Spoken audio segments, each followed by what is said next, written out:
playing cards became winged bats, then fluttering books, then finally bricks, lamps, and pieces of furniture, all of them aimed at me with ever-increasing force and animosity. Within a few days, I caught myself examining my skin in the morning looking for bruises.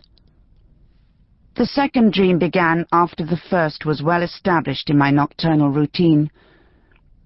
In it, a completely faceless man stood before me, peculiarly terrifying in his utter anonymity and appearing always in a similarly white and featureless room. He would sometimes speak. How? Without a mouth? "Don't be afraid, little girl," he would say. "Don't be afraid." Might as well say, "Don't look down at the bear trap," or "Take no notice of the shotgun on the breakfast table." The sort of command intended to suggest its opposite. Be afraid, little girl. Be afraid. Then, as if two hauntings were not sufficient, a third dream began shortly after we had rounded the tip of India. The nights were stifling, and would have made sleep difficult at the best of times, but with this third regular visitor I nearly gave up sleep entirely. Not that this one was as openly nightmarish as the flying objects or the faceless man, merely troubling. In the third dream, I would be strolling through a house, a large and beautifully designed building whose architectural style changed every time. Medieval stone one night and modern steel and glass the next, Elizabethan half-timbered or 19th century brick terrace.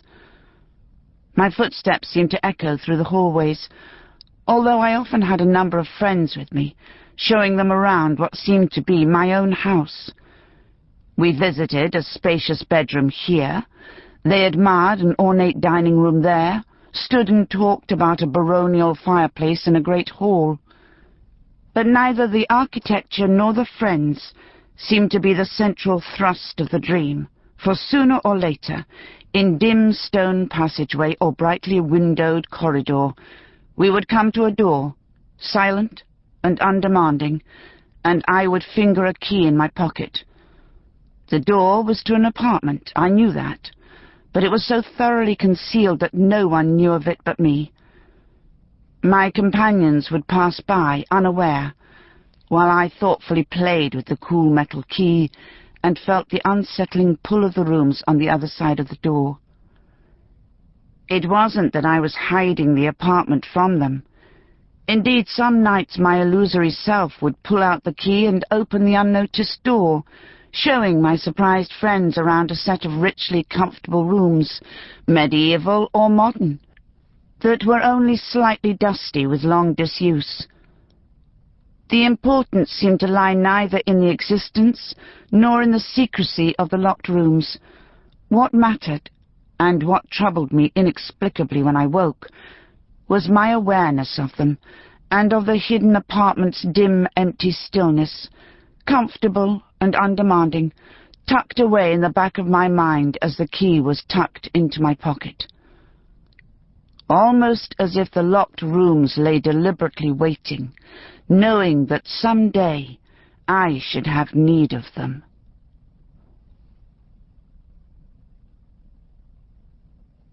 Book 1. Russell. Chapter 1. Japan had been freezing, the wind that sliced through its famous cherry trees scattering flakes of ice in place of spring blossoms. We had sat down there for nearly 3 weeks, after a peremptory telegram from its emperor had reached us in Hong Kong. People kept insisting that the countryside would be lovely in May. The greatest benefit of those 3 weeks had been the cessation of the dreams that had plagued me on the voyage from Bombay. I slept well, warily at first, then with the slow relaxation of defenses. Whatever their cause, the dreams had gone. But 12 hours after raising anchor in Tokyo, I was jerked from a deep sleep by flying objects in my mind. 3 days out from the island nation, the rain stopped, and a weak sun broke intermittently through the grey. The cold meant that most of the passengers, after venturing out for a brief turn on the decks, settled in along the windows on the ship's exposed side, like so many somnolent cats. I, however, begged a travelling rug from the purser, and found a deck chair out of the wind. There, wrapped to my chin with a hat tugged down over my close-cropped hair, I dozed. Halfway through the afternoon, Holmes appeared with a cup of hot coffee. Actually, it was little more than tepid, and half the liquid resided in the saucer. Nonetheless, I sat up and disentangled one arm to receive it, then freed the other arm so that I could pour the saucer's contents back into the cup. Holmes perched on a nearby chair, taking out his pipe and tobacco pouch. "The captain tells me that we are making good time," he commented. "I'm glad the storm blew itself out," I replied. "I might actually be able to face the dinner table tonight." Something about the angle of the wind the past days had made the perpetual pitch and toss of the boat even more quease-inducing than usual. "You haven't eaten anything in 3 days." Holmes disapproved of my weak stomach. "Rice?" I objected. "And tea?" "Or slept," he added, snapping his windproof lighter into life and holding it over the bowl of his pipe. That accusation I didn't answer. After a moment, as if to acknowledge that his comment had not required a response, he went on. "Had you thought any more about pausing in Hawaii?" I stifled a yawn and put my empty cup onto the chair's wide arm, nestling back into the warmth of the rug. "It's up to you, Holmes. I'm happy to stop there if you like. How many days would it be before the next ship?" "Normally 3, but it seems that the following ship has turned back to Tokyo for repairs, which means we could be marooned there for a week." I opened one eye, unable to tell from his voice, still less his smoke-girt expression, which way his desires leant. "A week is quite a long diversion," I ventured. "Particularly if Hawaii has embraced the austerities of prohibition." "A half-day would mean a long walk and a table where I don't have to aim a moving soup spoon at my mouth. Both would be quite nice." "Then another 4 days to San Francisco." The pointless, unnecessary observation was unlike Holmes. Indeed, this entire conversation was unlike him, I reflected, squinting at him against the glare. He had his pipe between his teeth and was concentrating on rolling up the pouch, so I shut my eyes again.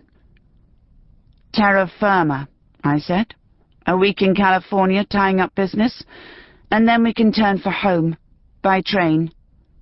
I don't get seasick on trains." "A week will be sufficient, you believe?" "To draw up the papers for selling the house and business, more than enough." "And that is what you have decided to do?" This non-committal, pseudo-Socratic dialogue was beginning to annoy. "What are you getting at, Holmes?" "Your dreams." "What about them?" I snapped. I should never have told him about them, although it would have been difficult not to, considering the closeness of the quarters. "I should say they indicate a certain degree of anxiety." "Oh, for heaven's sake, Holmes, you sound like Freud. The man had sex on the brain." "Rooms in dreams are generally women," he declares. "A dream of going through a series of rooms indicates a brothel or a marriage." I can't imagine what his own marriage could have been like to equate the two so readily. And the key.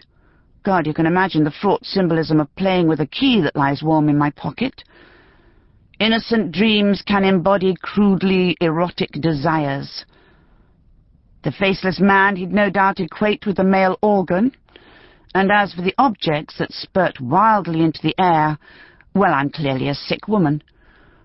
What does it say about my erotic desires that reading the man's book made me need a hot bath, or perhaps a cold shower bath? "You sound as if you've researched this rather thoroughly." "Yes, well, I found a copy of his interpretation of dreams in the ship's library.